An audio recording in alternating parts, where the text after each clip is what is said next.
وزیر مملکت برائے خزانہ بلال اظہر کیانی کہتے ہیں منی بجٹ لانا یا ہنگامی ٹیکس اقدامات اٹھانا ضروری نہیں۔ عالمی ریٹنگ ایجنسیوں کی پاکستانی معیشت کے حوالے سے رپورٹس مثبت ہیں۔ IMF ایگزیکٹو بورڈ کی جانب سے قرض کی قسط کی منظوری پاکستانی معیشت پر اعتماد کا اظہار ہے۔ پاکستان میں اوسط مہنگائی 24% سے کم ہو کر 5% تک آ گئی۔ سما کو خصوصی انٹرویو میں تنخواہ دار طبقے کے لیے جلد ریلیف کی نوید بھی سنا دی۔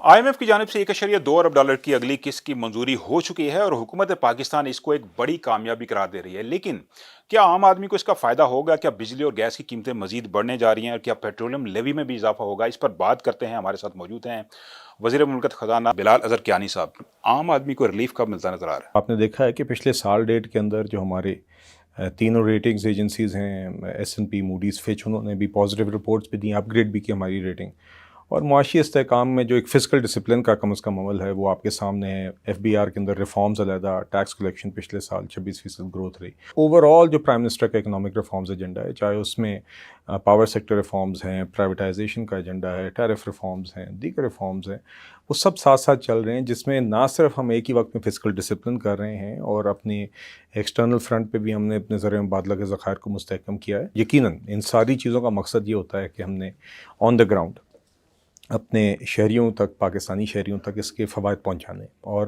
پچھلے سال ڈیڑھ میں جو اسٹیبلائزیشن ہوئی ہے، اگر وہ نہ ہوتی تو اس کے جو رسکس تھے وہ ہم نے سری لنکا میں اور جگہوں پہ دیکھے ہیں، اور مہنگائی کی شرح اگر 22-24% سے 4-5% پر لائی گئی ہے تو اس کا بھی فائدہ عوام کو رہی ہے۔ یقیناً ہم جانتے ہیں کہ قوت خرید میں ابھی بھی اضافے کی گنجائش ہے۔ چادر دیکھ کر پاؤں پھیلاتے ہوئے ہم جہاں جہاں پر ان چیزوں میں بہتری لا سکتے ہیں وہ لے کر آئیں گے۔ اب اسٹیبلائزیشن کے بعد اگلا مرحلہ یہی ہے۔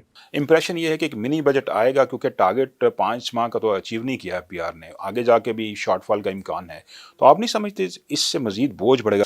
ضروری نہیں ہوتا کہ وہ کنٹینجنسی میجرز کک ان کریں، وہ پروگرام میں ضرور موجود ہیں، مگر آپ نے دیکھا پچھلے سال بھی چیز کاؤنٹر بیلنس کی گئی تھی پرائمری بیلنسز کے اہداف پر فوکس رکھ کے، اور ہم نے کوئی بھی منی بجٹ لائے بغیر یا کنٹینجنسیز کک ان کیے بغیر پچھلے سال بھی پرائمری بیلنس کا ٹارگٹ پورا کیا تھا۔ تو میرا نہیں خیال کہ آپ نے جو بات کی کہ جسٹ بیکاز کہیں اگر ٹارگٹ سے شارٹ فال کم ہو، اور یہ میں ضرور کہنا چاہوں گا کہ FBR کے ابھی بھی پچھلے سال کی ہائی بیس کے مقابلے میں ٹیکس ریونیو گروتھ ہے، تو آگے حالات کو دیکھ کے انشاءاللہ یہ سب چیزیں اکٹھے مینیج کریں گے۔